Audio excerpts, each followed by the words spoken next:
Hello, everyone, and welcome to Adobe Live on this beautiful Tuesday afternoon, morning, wherever you are joining us from. My name is James Bonanno, and I have the pleasure to be joined today by Alex Hogue, an amazing video editor, filmmaker, just an all-around great guy. And Alex, welcome to the chat. I'm so excited to be hosting you again and to be talking about some text-based editing today.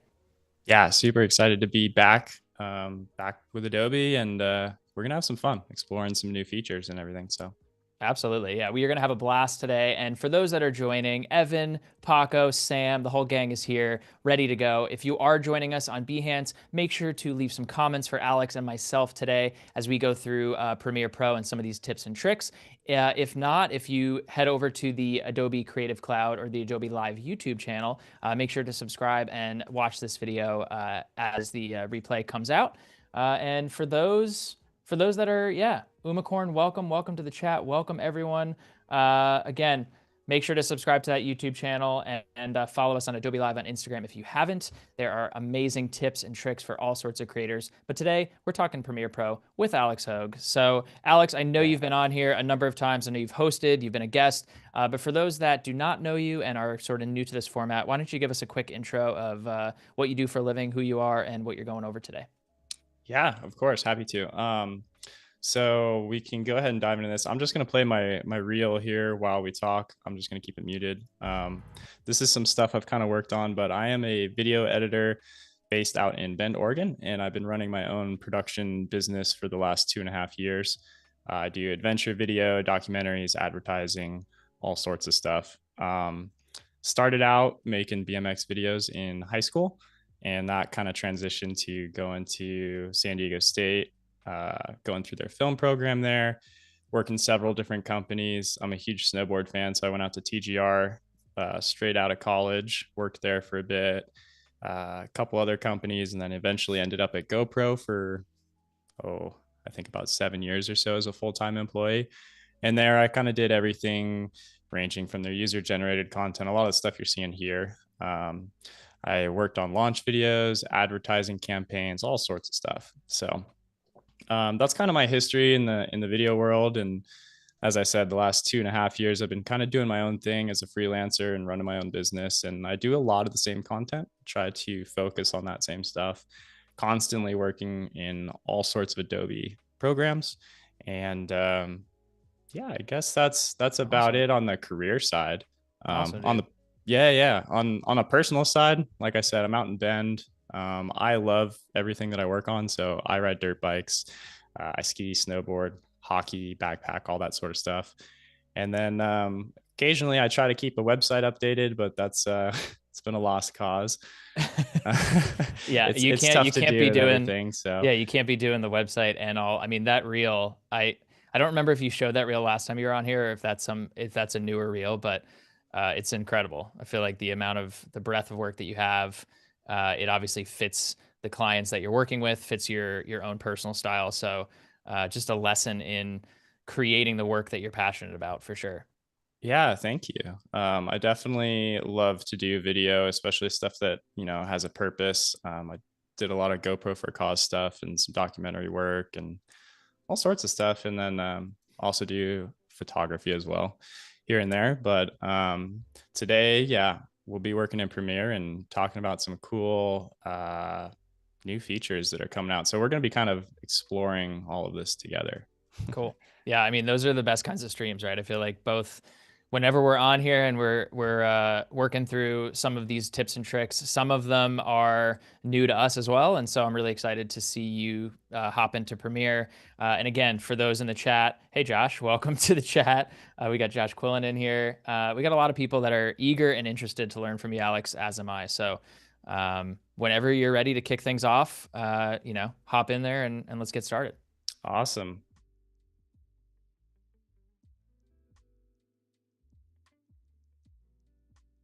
Today requires Adobe Premiere Beta. So the first question is, how do you get access to that? So everyone should be able to have access if you have Adobe Creative Cloud. Can I go ahead and open up Adobe Creative Cloud? And typically, I think it's on all apps here. If you come on this left side menu to beta apps, let's just make this full screen. Beta apps over here. And then you'll see I already have it installed here. But on this list here, you're going to need to go down and you're going to need to install the beta version of Premiere. And I don't know how long this text-based video editing feature is going to remain in beta for. There's obviously still doing testing, but I would assume it's getting pretty close.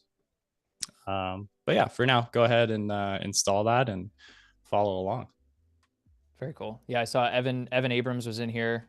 Might still be in here, but I know he was working on his creative challenge with text-based editing. So it is. It's a hot topic right now. So I'm excited to see what you get into today. Okay, so I'm just gonna we're gonna start this as if it was a brand. Let's see here. I have a project open. We're gonna close out of this project and start a brand new one. So just to give kind of an overview, what I do want to cover today is we'll be talking about the text-based video editing, but we're also going to be talking about a few other things. So text-based editing, what is it good for? How does it work? What is it not so good for? When would you want to use it? All things related to transcriptions, including creating captions, subtitles.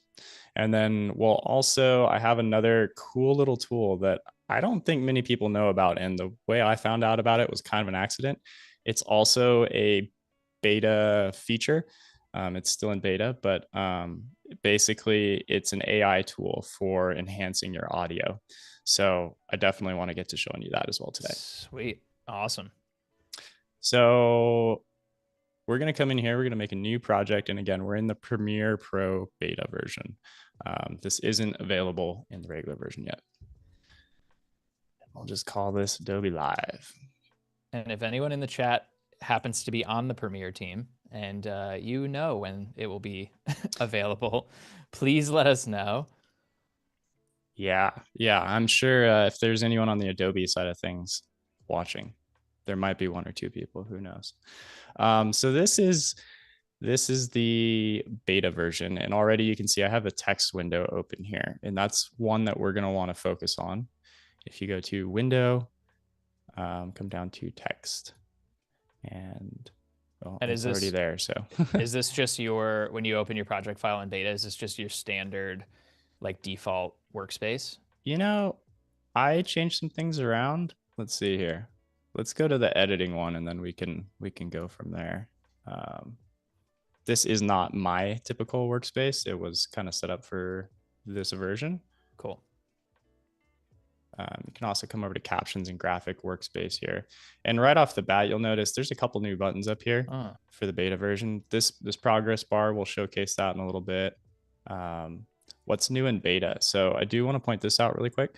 And you can rate some features here. You can submit feedback. And then you can also read about all the changes and things that are constantly evolving here. And again, it is beta, so they're testing things. They're wanting feedback. So just know that that's there, and then you can read up on some of the stuff that's coming out and learn more on this text-based video editing or some of the other features. Very cool. If you do run into a bug in this upper right hand corner, provide feedback, you can submit that. So let's get into it. I'm going to make a new bin. I'm going to put some footage in here, and I got 2 clips we'll bring in. And really quick, basically what we're going to be doing.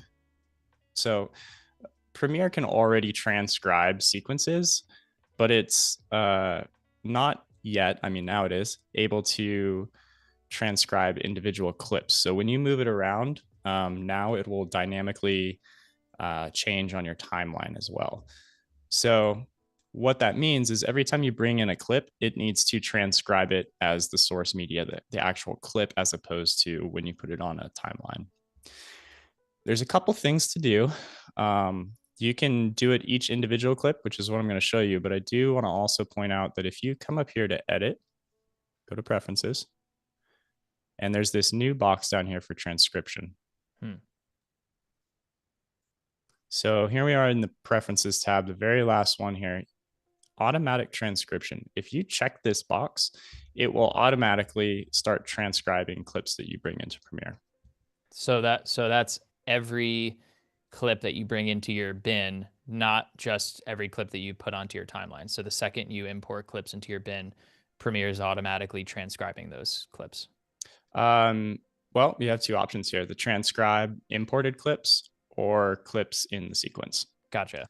And again, this is like an auto thing. I just want you to know it's here for our purposes today. I'll kind of show you without doing that, but know that it's here.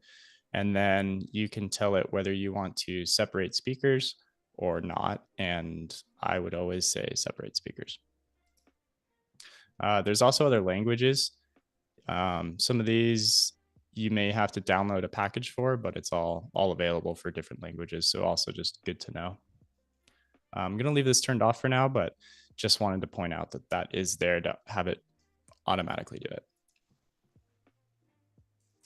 All right, so we're going to come into footage here. And I want to bring in a clip, Carson, and we'll bring in April. So I'm going to bring both of these in. Here's my clips. So there's a couple options here. We can come over to text. And this is that text box. If you don't see it right away, again, it's under window text or in your, where is it? Workspace. Yep. You come over to captions and graphics. So transcribe source. All you got to do, hit transcribe. And this is for the source media. So this is for this clip here. We're going to say English. As I mentioned, there's other languages. You can download packages if you do have other languages you're working with. Separate speakers, transcribe, and it's going to do its thing. Oh, this is getting me so excited. I know this is still just beta, but like we were talking about this a little bit before we hopped on the stream about the, and I know you're going to be talking about the use cases of when it's important to use these. And I feel like the more we're moving into the space of short form video, even that has captions either baked into the video or that you want to send as, ancillary content, like this text-based editing is going to be something that you could almost use on every video that you create, not just long form video. Oh, absolutely. Yeah. I think it's going to be really useful. Like you brought up a really good point there. I think the best features of it. So sorry, let me hold here real quick. Sure. I might have disrupted it there. Let's see here. We got our little progress window. Whoops. It looked like it was going. Oh, that's because we did this one. This one. The other thing you can do, you can also right click in here and hit transcribe. And you could batch do these if you wanted. If you had a bunch of clips in here and you just wanted to do, maybe 5 out of 10 of them. For example, you're not going to need to try to transcribe maybe a music track or something that's already been edited. That could be a use case for that as well. Same thing with April. We'll go ahead and let hers run as well. Here we go. Wow. And this is on the individual source clip. So also, when it is on automatic, you're doing a bunch of clips, this progress bar up here is kind of handy to have to see what it's doing in the background. So we have a sequence here. And this is, I guess the first thing to say is there's a difference. What kind of was tricky for me at first when I started doing this was understanding that there's essentially 2 different transcription places, I guess is the way to put it. And one is that you can see it up here in this corner, carsonrampage.mov. So this is the actual source clip. Now, if I'm going to put this clip over here on the timeline, see how this changed to sequence 1? So now I'm actually editing the audio on the timeline. And that was kind of confusing at first because if I was to change something here, it's not going to change it on the actual clip. And actually a good example of that is I want to change the speaker here. So to edit speaker names, make the changes in the source transcript. How do we do that? We can click on that and bring it over, there's also these buttons here too. If you want to stay locked on one, there's show program monitor transcript. So when that's selected, it's going to be stuck on the sequence. And then there's show source, which now we're looking at the actual source. And since this is the source, we can actually label these speakers. So let's go ahead and play some of this really quick. And what's Rampage is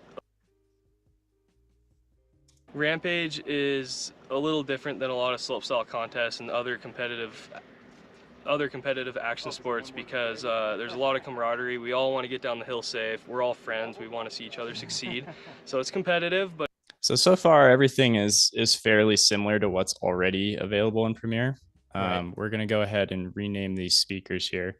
I know this first one, this is Carson. This is out at Virgin, Utah at Red Bull Rampage several years ago now. I think maybe at least 3 years ago.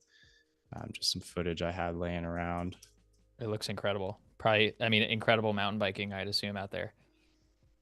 Oh my gosh. Well, I can't spell. We'll just say, yeah. So that's going to change this all here. Now, if we click over to the sequence, it also changes it here. Okay. So I'm going to go back to. So that's just a quick little point and antidote about, as you continue to go through like the organization of your source clips and your sequences and making sure that those things are labeled properly so that I guess in that situation, if you want to label the names of everything, it's better to do it in the source text than it is on the sequence. Well, it actually won't allow you to do it on the sequence. If I try to do it on the sequence here, it gives me that message saying, I can't change it here. I have to go into the clip there. So I definitely do recommend. I tried to pick a clip that had 2 speakers in it. So I wanted to be able to hear. Do you think the hardest part about Rampage is the physical? The person doing the actual interviewing? Cool. Because I also wanted to showcase that it is recognizing different people speaking. And again, the best use case for this is going to be interview clips, just long clips of people talking, and it's going to make it a lot quicker because now what's really cool is I could go through here and let's say I just, if I hit Control C, and you'll see on the timeline over here,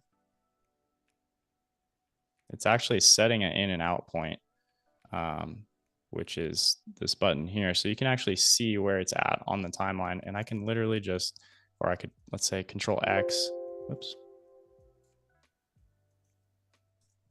And it's going to cut that. And then I can just paste it right over here with Control V. So we'll get into that a bit more. But that's kind of like what's really cool about this. I'm just going to undo that for right now. But, if you go through here, you could just, and we'll do this on another clip, you can just cut out all the interview stuff right away. You could even just come up here, this extract button or the quotation, take that out. Okay, we don't want the interviewer. We're going to take that out. And again, I could be clicking this. I'm just hitting the quotation button on the keyboard. Okay. And that's a really quick way to go through and get your selects. I don't want to sit here and listen to this whole paragraph of the interviewer. Boom. And now we're going to go through and we're going to keep going through and we'll get all those, the good stuff from Carson, at least kind of like a rough string out. And then we can go through and refine it even more. That's incredible for one. I think this is so interesting because it opens up a completely new way to edit and not so much like changing the style of the way you're already editing or we're already editing, but just making it that much easier to go through these selects. I'm curious, and you may be getting into this or this doesn't exist yet, but specifically, let's say for ums and filler words that you want to remove from interviews because those take so long to do. Is there a search function where you can actually search that transcript and then like batch delete all the ums? It's like you read my mind. We are going to get into kind of how we can search and some of the other useful ways to use this. So let's, since I sang, pun intended. There are, so a couple things before we jump into that. Okay. There is the option here to display pauses as these ellipses. And it'll actually tell you how long each of those pauses is, which is wow. kind of nice because if you're reading this on paper, it gives you a little bit more sense of pacing or whether it was a good line or not. And I think one of the best use cases, I wish I actually knew about this. Like, I don't know, 3 weeks ago, I was on a project where I had to edit just a ton of interview footage, and it was from Zoom calls. And the client literally had transcripts and everything was highlighted, and I had to go in and find all those clips manually. And with the latest version of Premiere, that wasn't terrible, but I want to just show this. So once you have this clip here, you can export this as a text file to whatever you want. I have it here already, but let's say you needed to just send a client or a person an interview footage so they can go through and pick the best lines that they want, and then they're going to come back to you and you need to find those clips. So voila, here is our transcript. And you can just kind of go through here, read this, and the client or whoever, without even looking at the footage, already can get a pretty good idea of what clips they might want. So Sure. I highlighted a couple here just as an example. So what we're going to do, we're just going to look at some of this. So it's competitive, and it does take into account things like apostrophes and that sort of stuff. But using the search feature here, I feel like there needs to be like a drum roll in the background or something here. But it's a little bit different. Yeah. Boom. So this is the line I was looking for. Let's just make sure. Yep. Okay. And then I can just Control C, put it down here at the end of the timeline, or I could extract it. I could do a bunch of different things, put it on a separate timeline. So we need that one. And then the hardest part of Rampage, I'm not scrubbing through any of this. I'm not listening to it. Yeah, you just plug it. I mean, that's so helpful.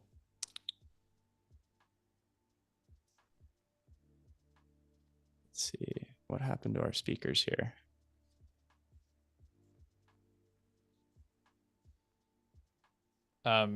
Alex, while you're doing this, Josh actually had a good question. He said if you edit the transcription, like you change the grammar, or you change something around, once the footage is in a sequence, does that edit then carry over to the clip level, like the source? Say that one more time. So if you edit the transcription the way you're doing right now, in your sequence, change some grammar around, things like that. Once you actually have the footage in the sequence, does that edit then carry over to the source level? Well, remember there's two, as we kind of talked about at the beginning, there's two separate transcriptions, I think is the best way to put it. There's the one for the sequence, and then there's the one for the actual clips. Okay. So right now we're looking at the sequence one right here. So this, as you can see, like I copied and pasted this line here at the end. Right. And now if I scroll down, we'll probably see it again here. Yeah. Hardest part of Rampage. And now it's selecting this one. I see. The actual transcription is linked to the clip itself. It'll always be there. So now if we come in here, now I'm selected on the MOV file. Cool. This is where it actually lives. And I don't know why it didn't save that. So let's just say. So really like that's, and just to sort of repeat it so I'm understanding too, it's the source or the clip is sort of the non-destructive way to make sure that your transcription as you have it is intact, so that when you're creating your sequences down the line, if a client says, hey, I actually want that part of the interview that was in the source, like you have all that information right there in the source that you can go reference.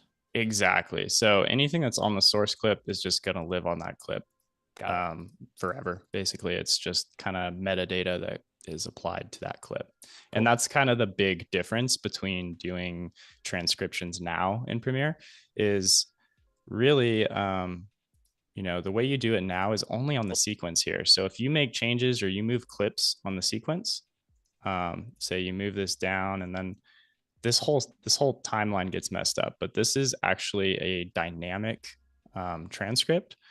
Whereas I believe the regular version of Premiere is more of a static transcript, which is this here. Gotcha.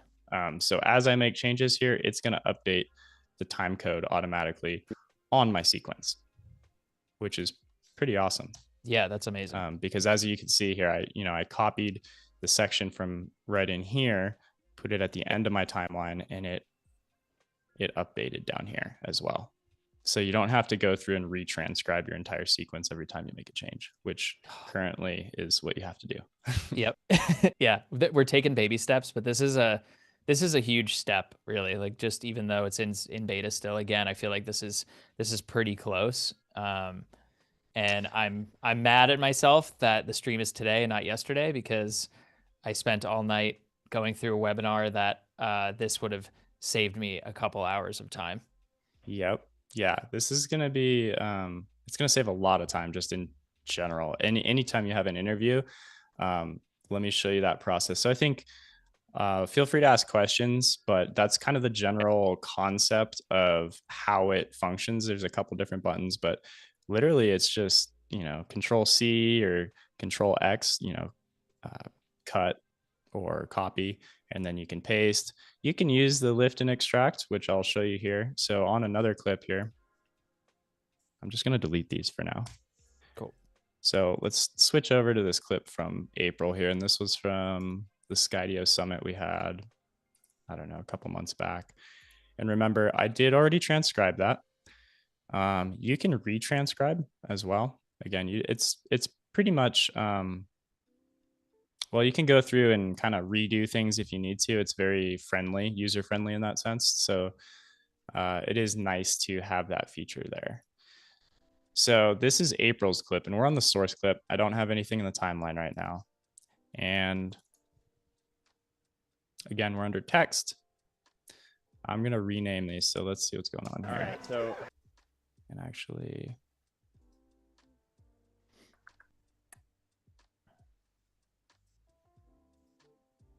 let's go ahead and just put this right here so we can kind of see what we're doing. All right, so have you flown drones before? A little bit. I'm always just really scared of crashing them, more so into trees, people, and things. So already here, it is recognizing two speakers. So speaker 2, we're on the source clip again. Let's just go ahead and change speaker 2. We know this is April. April's awesome. She's a mountain biker, super fun. And then speaker 1, that was this guy. I crashed it once today trying to do a hand catch. So what I'm going to do, let's just say I had this clip really quick, and I want to go through and I want to just cut out all of my audio. Now, as far as I know, there's not a way to do this. Like, you can't search. This is something I'm hoping for, and maybe it's coming really soon, but you can't search by, say, the actual person here. Like if I type in Alex, and again, maybe there is a way, I just don't know how to do it. I'm still exploring this as well, but it won't actually recognize the speakers, and it would be great to just batch select Alex, hit delete. But even though you can't do that, you still can do this pretty quick. So what I'm going to do, I'm just going to go through and I want to put all of her clips on the timeline.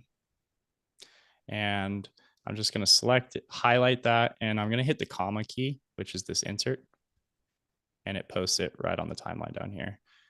And I'm just going to do that for all of our clips super quick.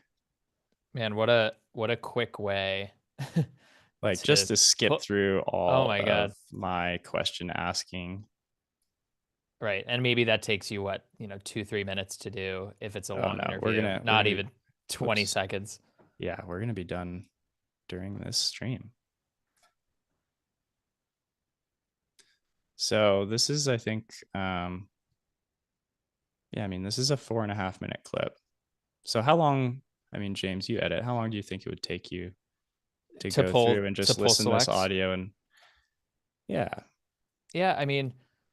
maybe 5-10 minutes, depending on how tight we're going into the ums and the cutting it down, but you're still refining it. So as fast as I can go, you still have to then go in, cut it down more, and you just did all that in less than 30 seconds. Yeah, so That was now great. this is a 4.5 minute clip. I have all of April's lines right here already. And So, but then I caught it with instruction perfectly. with me already cut All of out, the- that took all of like, I don't know, less than a minute. Yeah, So for sure. pretty sweet. And now I could, that was based off of that clip. Now I could switch it, or it automatically switched with Follow Active Monitor. But now I could come in here and again, I could essentially refine this even more, or I could, export this transcript and say, here's all of April's audio to the client. Here's what you have to choose from, and boom, you're done. Then the client comes back, they select their lines. You could pull your selects, or you can go in here and refine it more. But I think everyone kind of gets the idea on how we do that. I don't want to go through this entirely, but I'm hoping you kind of get the idea of like the power of what this can do. So yeah. Oh, absolutely. I mean, I think other than just a pull this time clip. saver and a different way to edit, it's really a huge tool. I think for editors like yourself, editors like myself that are working with clients that want to see, that want notes to be added to the text themselves. And I feel like a Google Doc is how we've done it traditionally. And it's a pain to have to look at the time codes in a Google Doc and realize, okay, where is that text? And this just makes it a lot more streamlined, I think, for both the client and for you as the editor. Absolutely. And the fact that you can search things, if the client does say, hey, I know they said something along this line, you can go back and kind of search for some of that. I use that all the time, actually. That's like probably one of the most powerful features. Like if I just knew drone was a keyword, or anytime she mentioned that, and you will have to come through here. I think she mentions the word Skydio, which is the drone company. And, it won't recognize words like that, but you can come in here and you can make edit changes and adjust all this. And depending on how in-depth your project is, obviously it might make sense to do that. Other times it may not. And you kind of you get the idea, or it says writing like a pencil instead of riding like a bicycle, which, right. That was a common one on Carson's clip over here.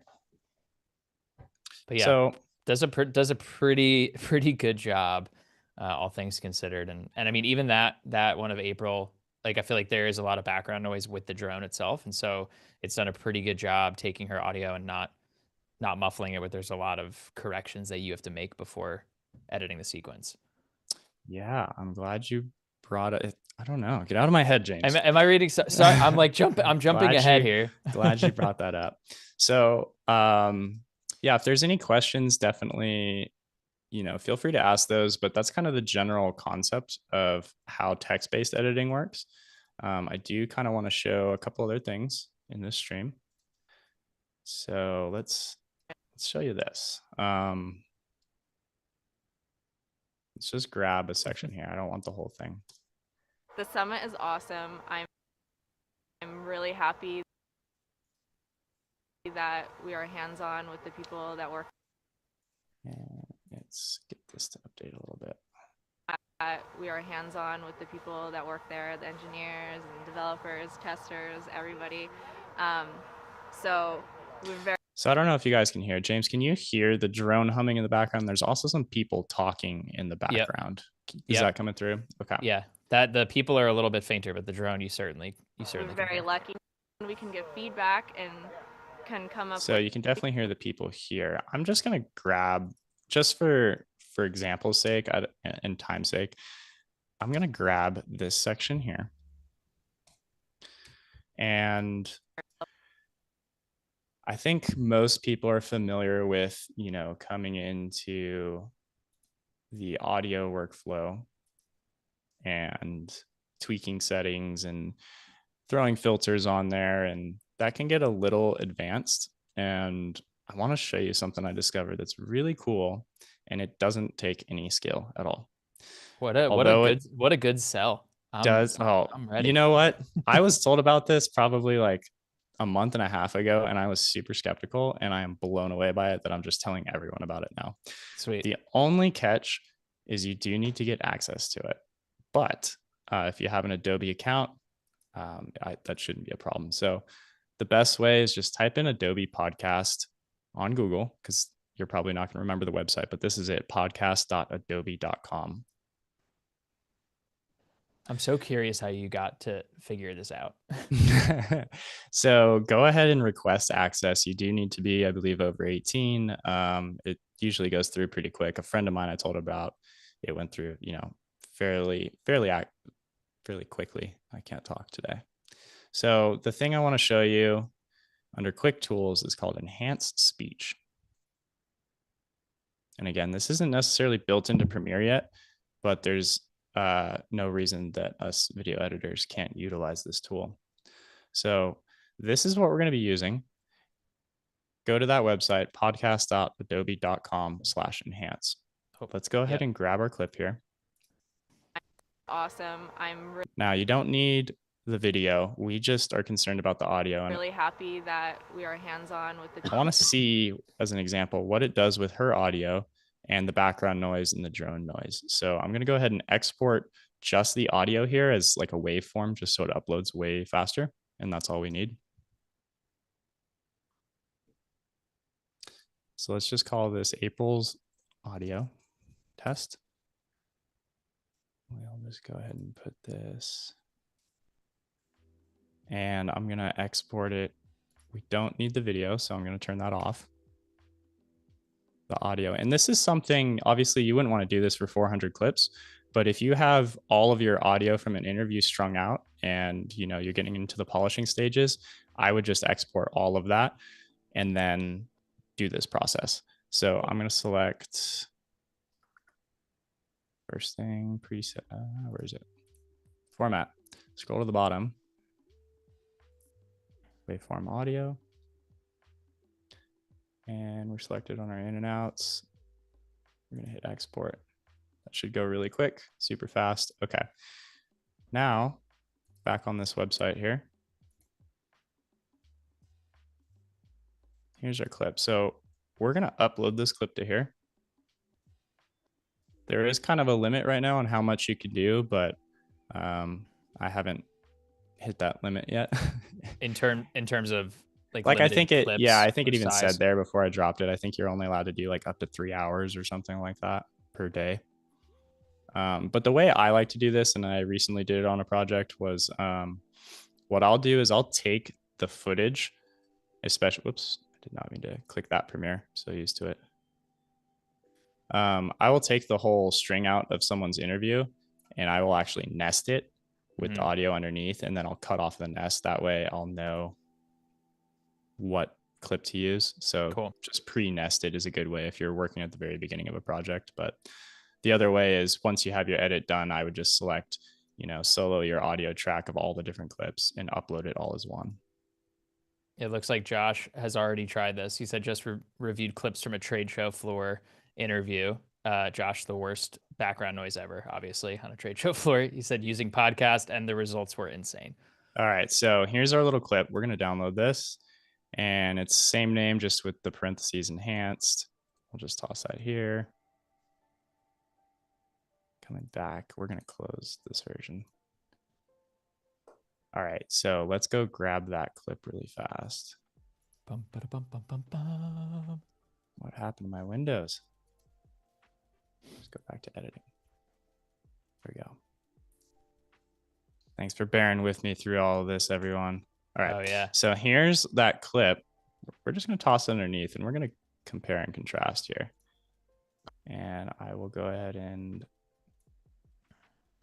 see. Where is it? All my buttons are different from this version. I know there's nothing worse than when you're like, where's my layout? We're going to put the loop button here. We'll just loop this in and out. So we'll go ahead and turn this one off. I'll select both. So I'm going to play it. This is her original audio. It's awesome. I'm really happy that we are hands-on with the people that work there, the engineers and developers, testers, everybody. Her new audio? No. So we're very lucky that they can help us through all the questions that we have, and we can give feedback and can come up with the summit is awesome. I'm really happy that we are hands-on with the people. Oh my God. So there's still a little bit of that drone noise, but it does a really good job. And I think I was first blown away by this AI voice enhance this Adobe Podcast, which is also still in beta. Sometimes it sounds pretty digital, but if you're looking for a really quick, easy fix that literally pretty much anyone can do, I highly recommend checking this out. And like I said, the first clip I ever had, it was a guy, and I think it was recorded with a cell phone, and he was talking outside, and I think it was like outside SFO airport, and there's literally an airplane going by in the background. And in the fixed clip, you could see the airplane flying. I couldn't see the airplane, or I couldn't hear the airplane. So you could see the airplane flying by, but I couldn't hear it anymore. It completely removed it, and his audio sounded great. So I mean, that's an incredible way too. I feel like the biggest shock to that sound is that it maintained like the low bass of her voice too, because I feel like a lot of the time when you're trying to even like remove noise reduction, you're constantly playing around with those frequencies to see what the sweet spot is. But when you clicked back and forth, I'm like, it sounds like she's in a studio. We were hands-on with the people that like you can hear it a little bit there, but developers, testers. Yeah, so it does a pretty good job. Again, this is in beta. So what we're kind of doing today is just exploring all these cool features that are coming out, and the way, I mean, AI is such a hot topic right now. And Adobe's on top of it. They're doing some really cool stuff, and it's coming. But definitely play around with it now.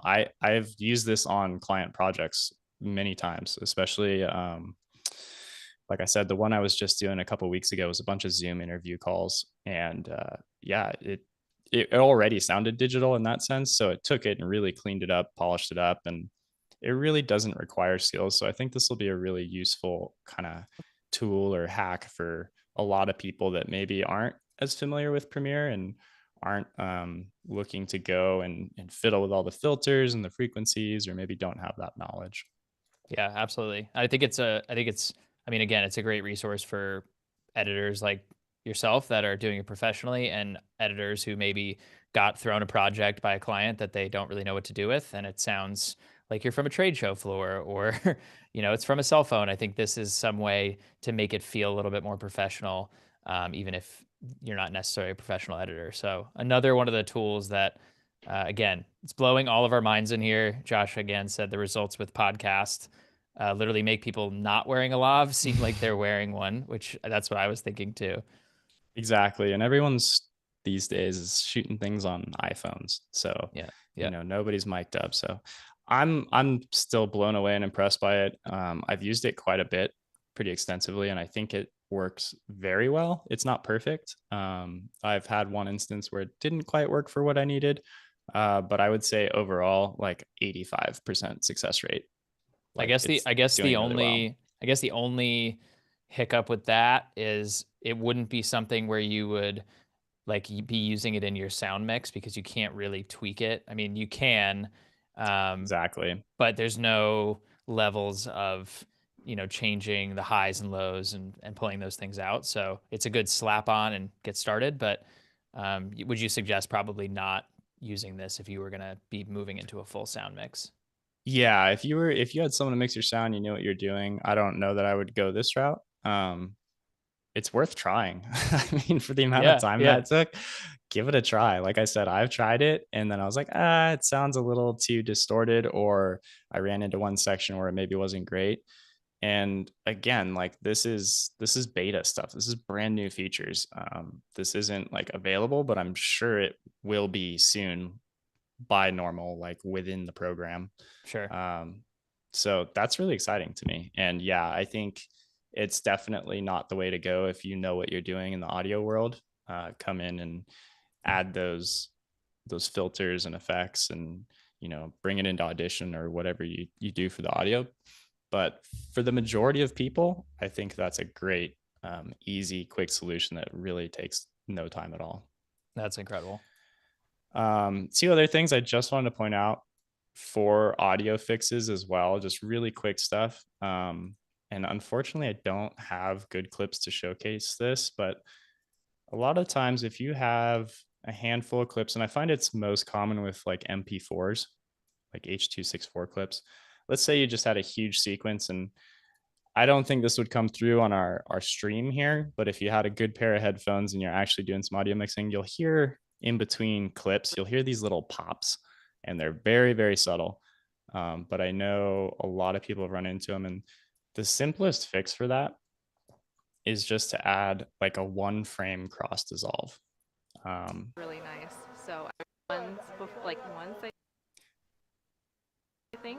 And So I can hear it a little bit there. Yeah. I don't know if it'll come through, but basically on all of my clips at the end before exporting, and I'm just going to share these like really quick. I would just put like literally like a 1 frame cross dissolve on it. Ooh, probably do another thing here. So I don't know if you guys just saw that. I was going to mention that as well.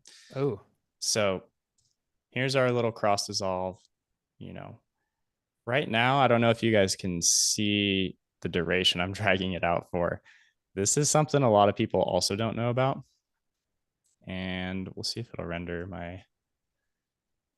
the reason it's showing up like that is, oops, I clicked the wrong one. So on your sequence here, there's this, actually, it's not even here. It's actually under this menu, I think. Yeah. So if you are on your sequence, there's this button here for show audio time units. So I have it turned off right now, which is how it is by default, what most people are used to. And now it's, frame by frame, like a video frame by a video frame. right. In rare instances, this isn't super common, but I have had to do it, especially with some stock music that's maybe not aligned perfectly and I'm recutting the track. This is kind of more of an advanced technique. Right now, this is as zoomed in as I can get on that audio. And 1 frame over is quite a bit.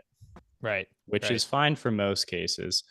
If you come to this little hamburger icon, you toggle on show audio time units.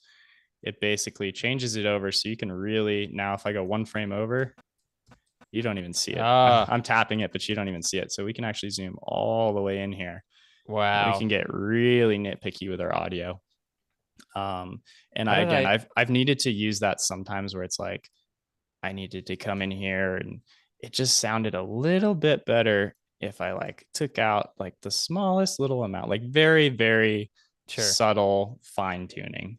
And a lot of people don't know it's been in Premiere for a long time. So yeah, it's kind of a nice little, I always go to the wrong menu. How did I not know? How did I not know that was? And you can switch it back and forth. Yeah. Cool. Very, very cool. And I'm sure you could, if you were really using that a lot, you could probably set up some sort of shortcut for it, but the rarity that you're going to need to go that specific. But I will agree with you. Like I find myself needing that little extra frame that I can't get to. Maybe it's off a half a frame or something like that. So that's a good use case where it's like 1 frame is too much. You can still hear a little pop or something in there. Going back to what I was saying, we can add these little 1 frame cross dissolves, and I'll do that on basically all of my clips. And you do Shift D on there. Now, by default, it's putting a 30-second. If you had a full edit here of all these clips, you can actually come into preferences. And where is it? Timeline, maybe? Yeah, so audio, you can set this to like 1 frame. And then you could just select Alt. I'm holding down the Alt button, selecting these. And I hit Shift D, and now it just put it on all of them. That was another trick that I recently learned from Josh, who's in the chat, and again from you here today, that my entire career as an editor, I've been going through, and I'm just like, what? I was like, there has to be an easier way to do this, and I basically like led Josh into him telling me this, and I was so excited after the stream. It was like the project I was working on, and saved myself an hour, and it was awesome.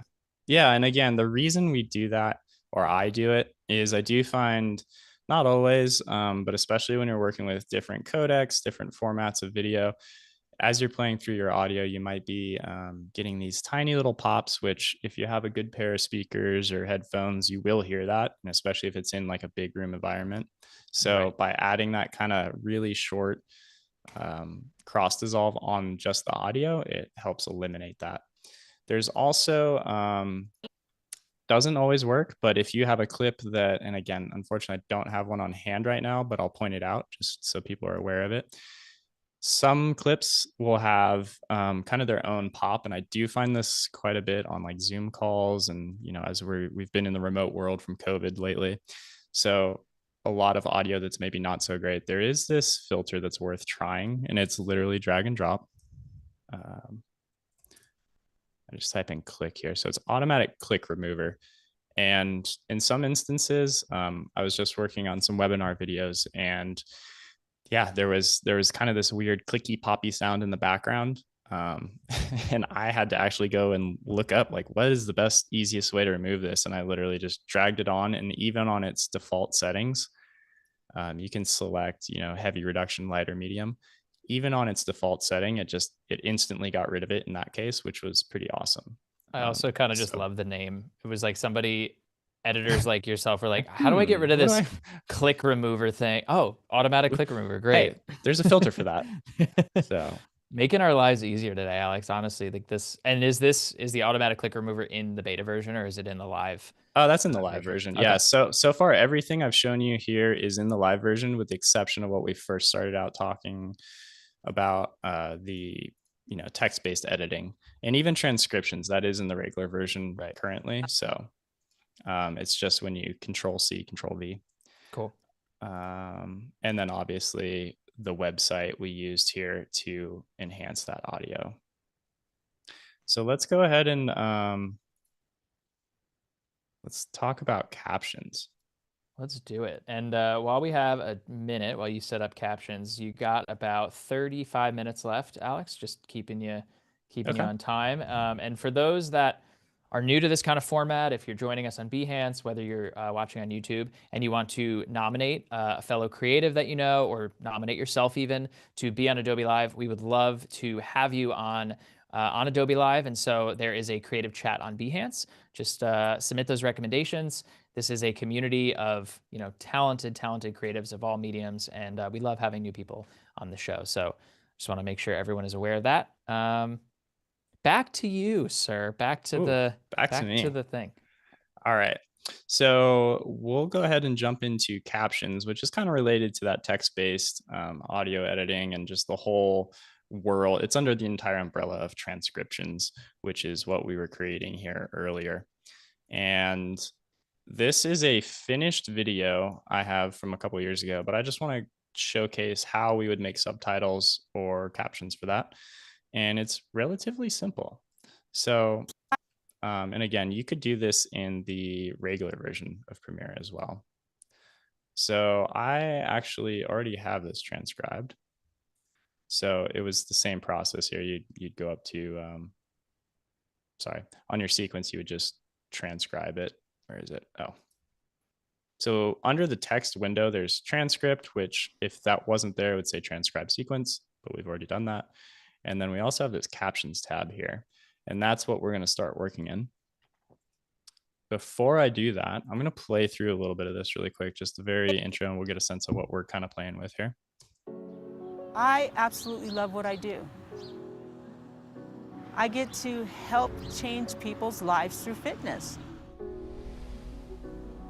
I become more than a trainer to these people. They trust their lives with me. And that is something that is just invaluable. My name is Yogi Johnson. All right, so this was a video I put together for a small business here in Bend a little while back, and Yogi is the sweetest lady you'll ever meet. She seems so like I'd love to feature her, and she's super fit and super strong, obviously, but just incredible person. I went ahead before we started the stream, and I actually converted over her audio here because I didn't have this enhanced audio feature that we just talked about. And I kind of want to show you. Let's go ahead and I'm going to solo her original voiceover. This is all of her voiceover. Okay. I get to help change people's lives through fitness. I become more than a trainer to these people. So I'm kind of They trust their lives with. I'm hearing birds in the background. There's kind of some white noise going on of just the street noise, that sort of stuff. I do have a facility in Bend, Oregon, but because of. In this project, it wasn't super high budget. It was done pretty quickly. So in another world, I might have spent more time on the audio, but once I combined the music and all the other elements, honestly, it wasn't bad. Yeah. So I went ahead, here's my enhanced one. And basically what I did was I exported this stem of just her voiceover audio without the music, without the sound effects, uploaded it to here, downloaded it, and then now you're caught up. Brought it back in. So this is our enhanced one.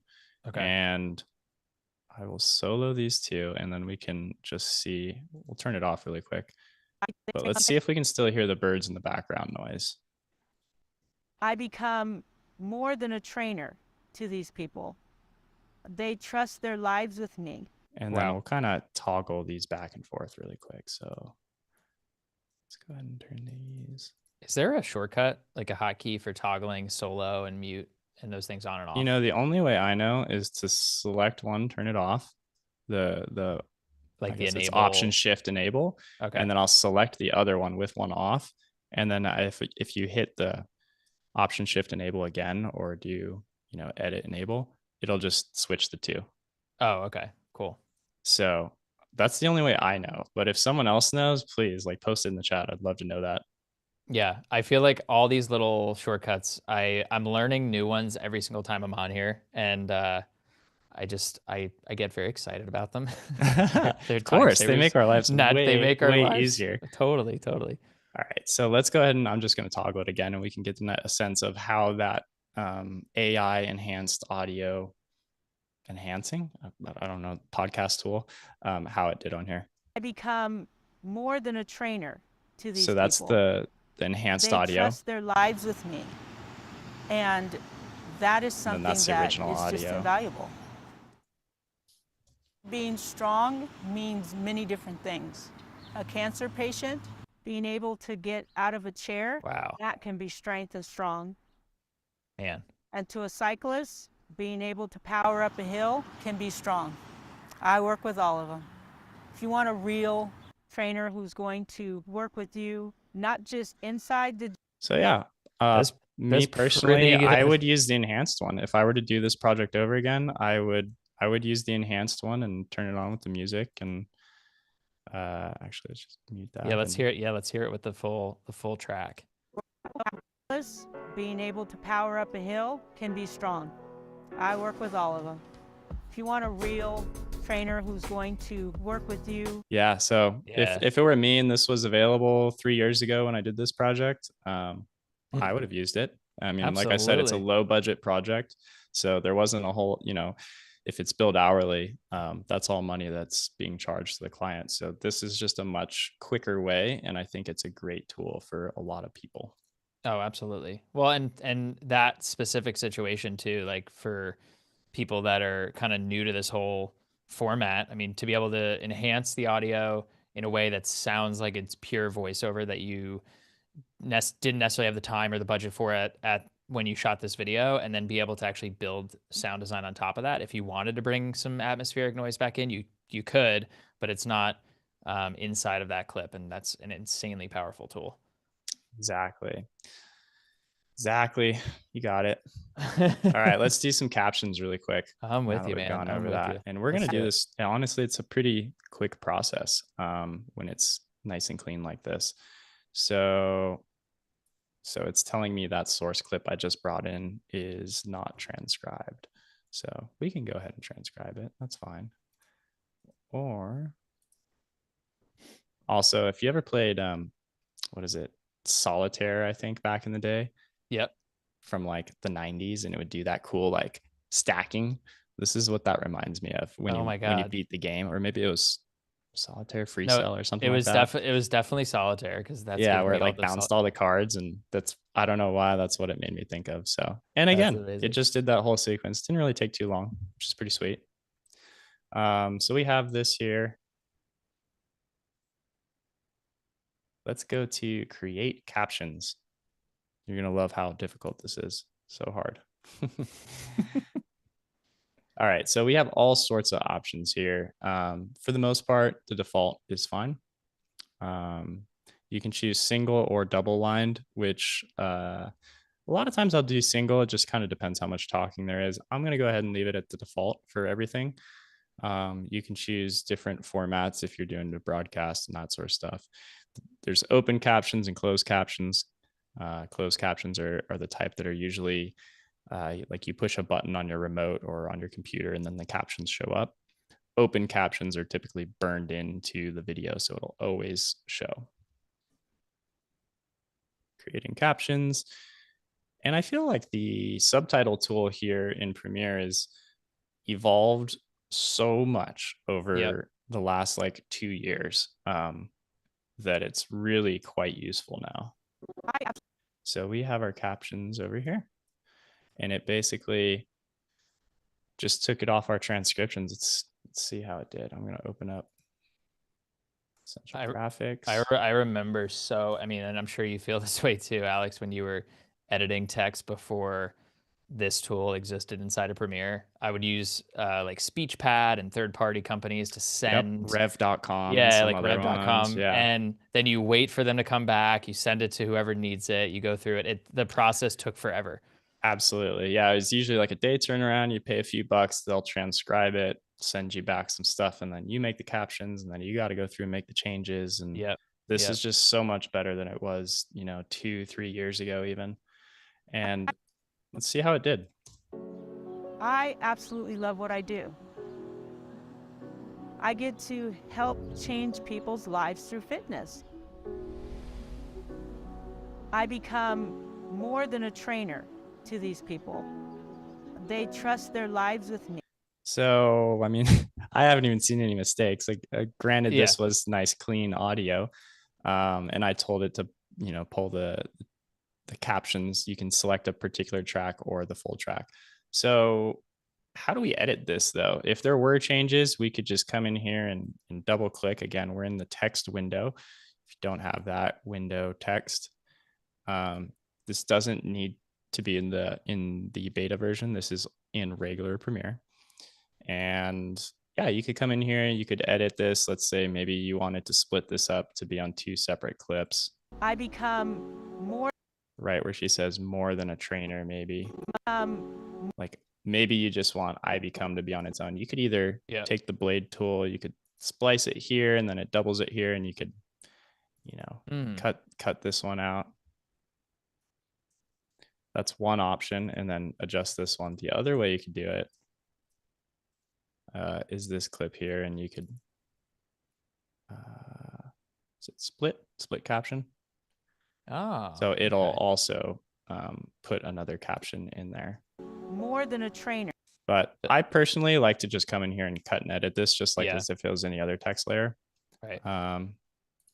Those are pretty valuable tools though. I feel like so many people are using captions, myself included, for Instagram Reels, for TikTok videos, YouTube Shorts that are sitting in the middle of your video, and it's like one big pop or a couple big pops of a word.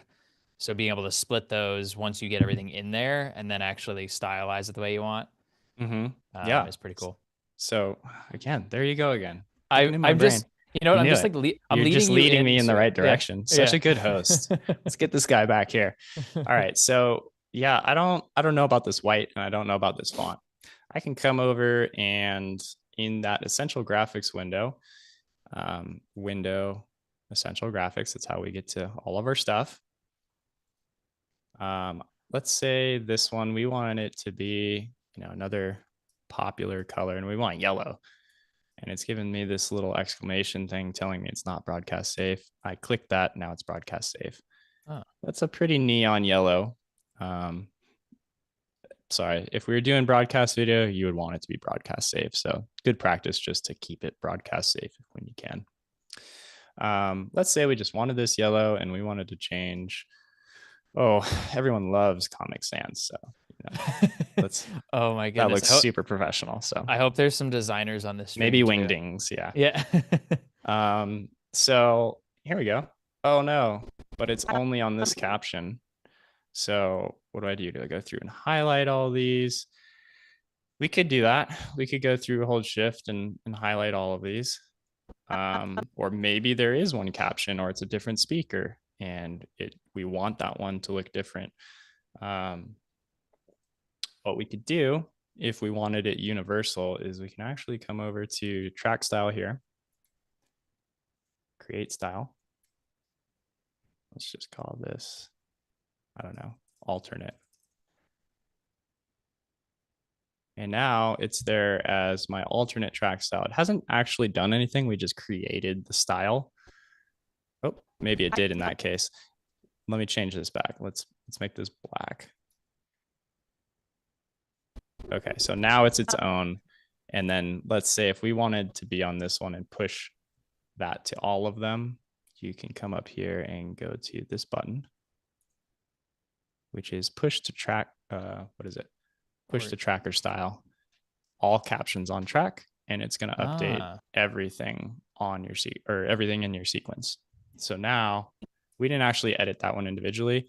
I just did it from here, but that's what this track style is for. So if you set it on one particular subtitle, you can just push it across to everything on your timeline. So if you, here's a question. If Yogi had, let's say you were interviewing her and you wanted to keep your interview in there and you wanted maybe your captions to be a different style than what Yogi's is, can you then, obviously there's different track styles that like automated like that, but would you have to have all of your captions on that one subtitle track, or would Yogi's be like on C2 and then yours would be on C1 so that you sort of, or well, I guess you could do that. Do a test. So we do have another subtitle track here. It looks like it only allows you to have one or the other on. Got it. Yeah. But what we could do, let's say, maybe let's just give this a try. Maybe this batch, I'm going to explore this with you. I'm not too sure, but that's a good use case. So let's do this. Let's try creating a new style. Oh, maybe you're only allowed one. So we're learning together. Yeah. The thing I do know that you can do, let's say, well, let's just say as an example, where's your, now if I were to change, it won't let me do it there, but if I come in the essential graphics panel, let's see, you can change individual words if you do it like this in the essential graphics panel. Okay. Which in that case, you could probably just, you could, let's see here. I'm curious if this will work. We're going to, let's say this whole line, we wanted a different. Yeah, I don't know a way to batch do it. I'm not sure, to be honest. Yeah. I've always there's a way to do that. I've always kind of wondered that. I mean, there might not be. You could do it individually. Yeah, obviously. There might not be a need for it. And I think if, again, some things have to be somewhat manually done. Premiere is, magic, but sometimes there needs to be a little bit of that labor involved. But yeah, because I've always wondered why the first subtitle track is turned off and the top track is the only available track. Yeah, that's a good question. I'm not sure. Josh had one other point too that you probably were going to hit on about the track styles, being able to not only use them for this caption track here, but you can actually save styles to use in future projects.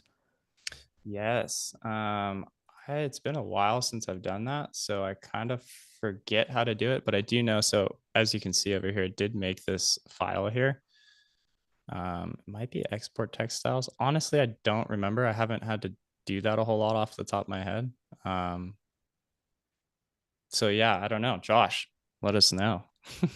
Yeah, Josh coming in with the wisdom. Let's see here. Does it have something to do with libraries, or it's like, I don't know if I can't remember either because it's been a while since I've done that. Let's try export text style. Alternate Premiere text style. So I know it's exportable, and then from there,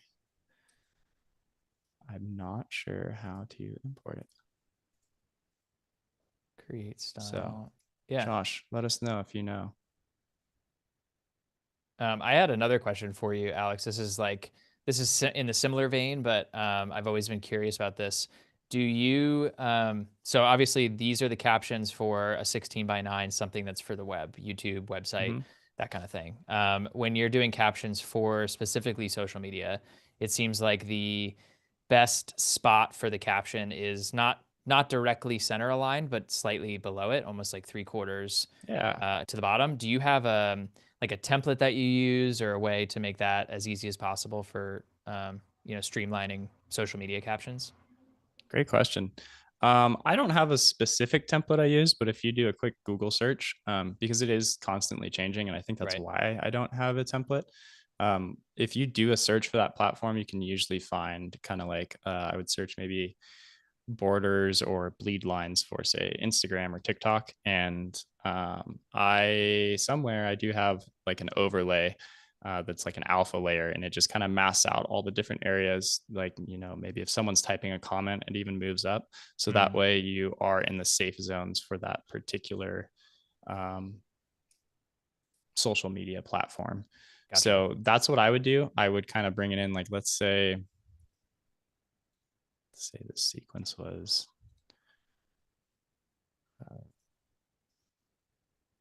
1080 by 1920. And also here, since I did change this, it automatically resized this, which is awesome. Oh, wow. Yeah, I didn't even realize that. It resized all my captions to fit within that area. And then my video, obviously, we would just, scale that up for social media or however you're going to format it. And you could also put that auto reframe on there.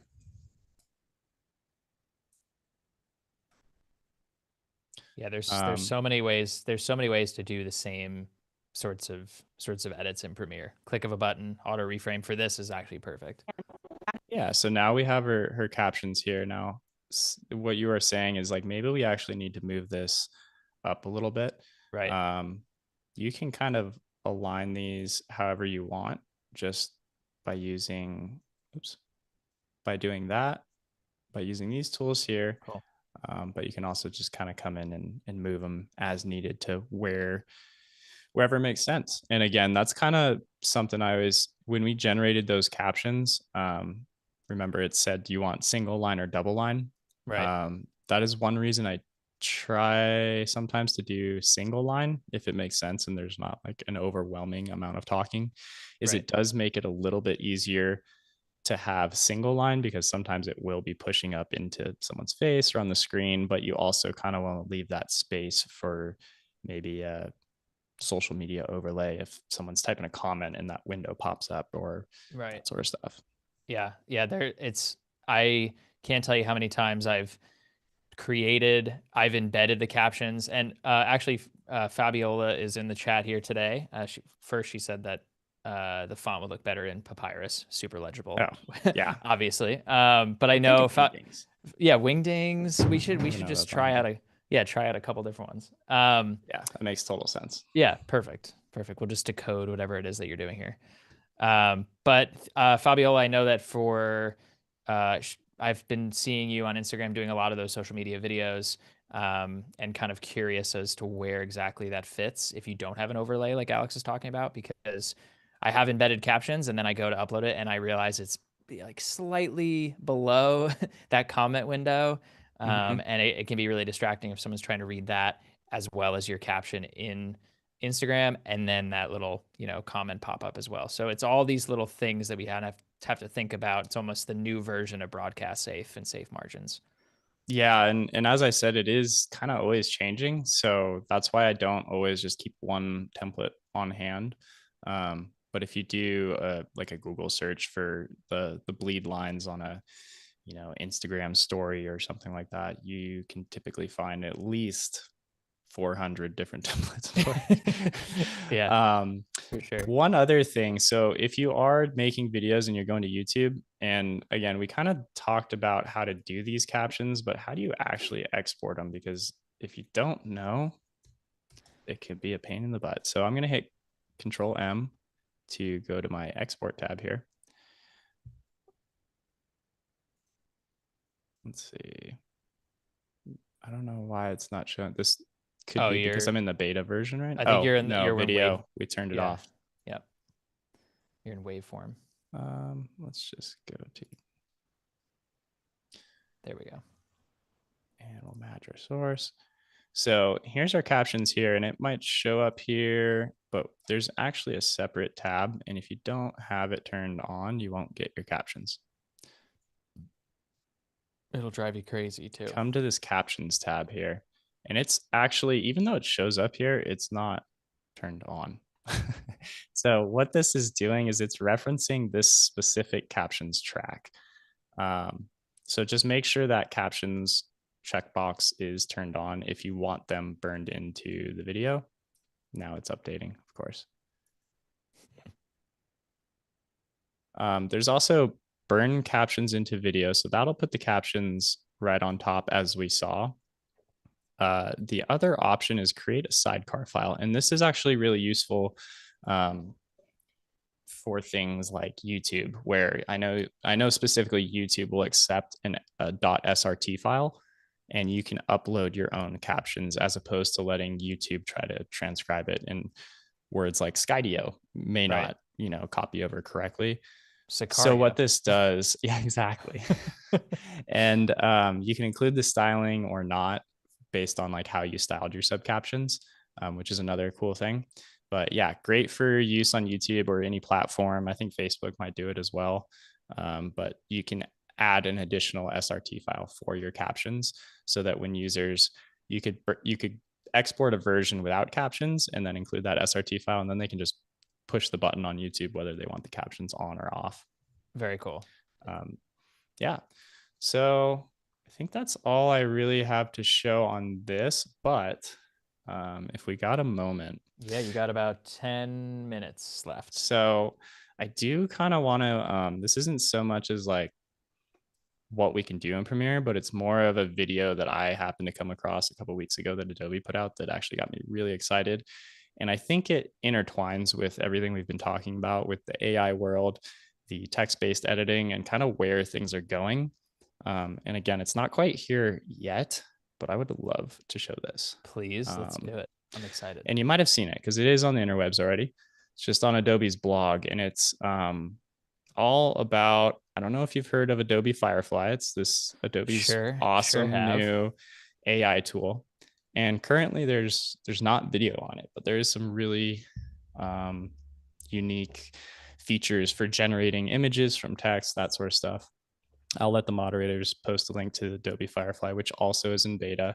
Something new coming, and it looks like this is a couple of weeks ago. So Adobe is kind of talking about what's coming in video. And this is what I've been waiting for. So if you haven't seen this, if we got a minute or so, I do want to play this. And it just got me really excited. So I want to know what you guys think. Cool.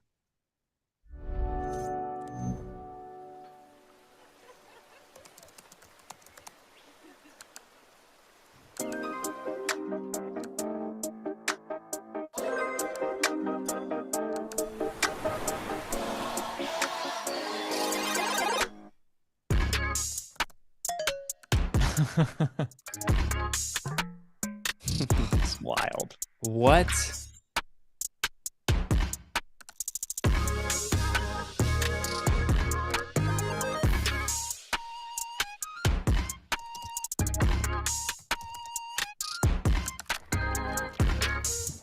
When I get to the crag, I'm putting on my shoes.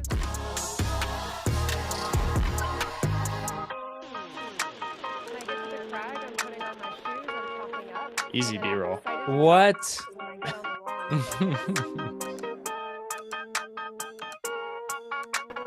This is so cool.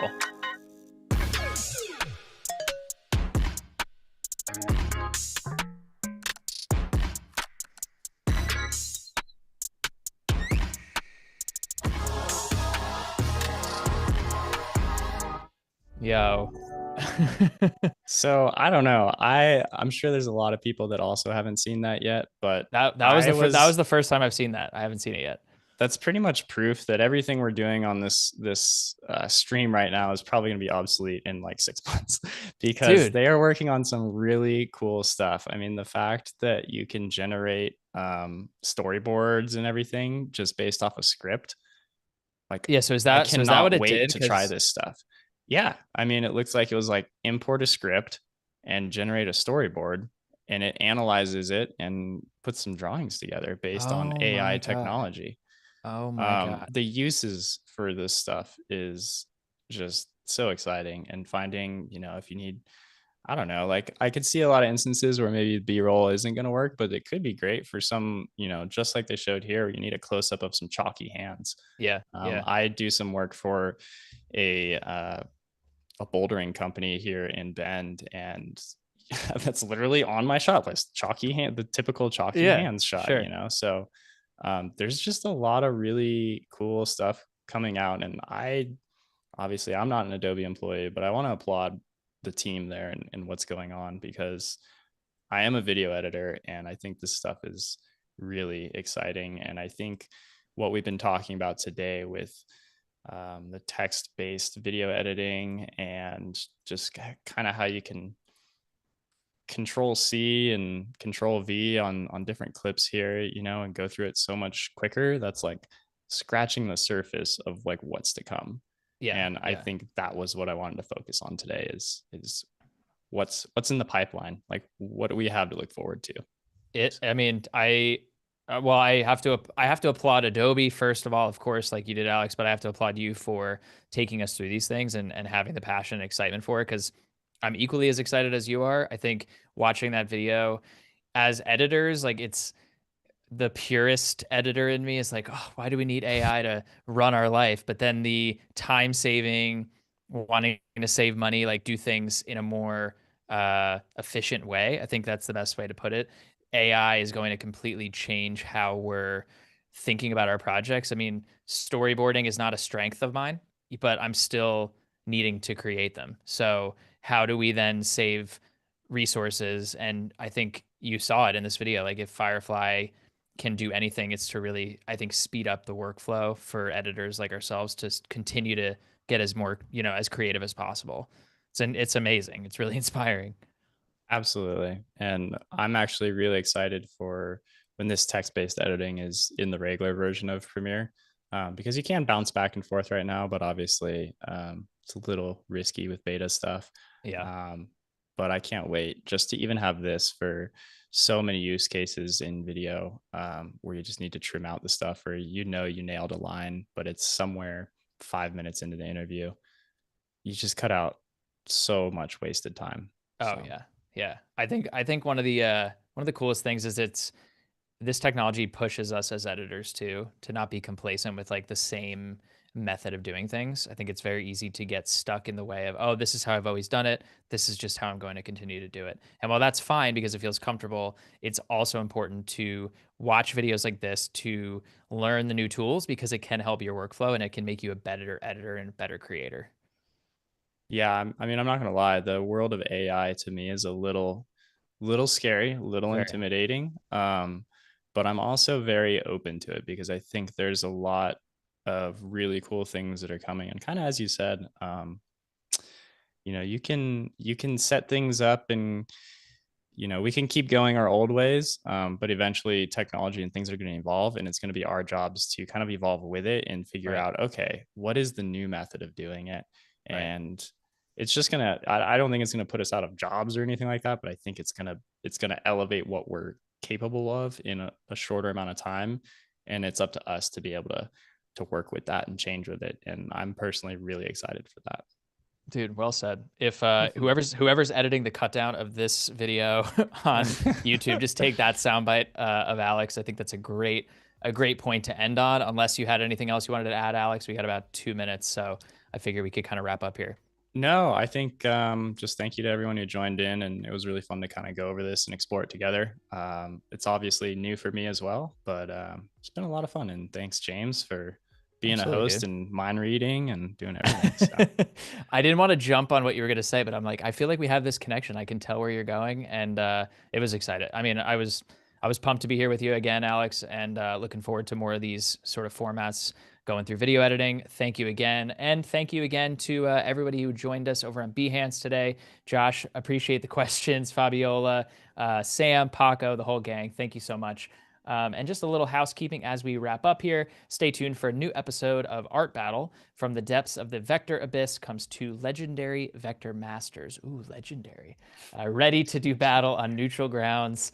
So yeah, please stay tuned for that. And again, if you are interested in being a guest on the show, you would like to submit recommendations for other creators or yourself, please do it on the Behance creative tab. We always want more creatives in this space and build this community. So Alex, thanks again, man. Thank you, everyone, and we will see you next time.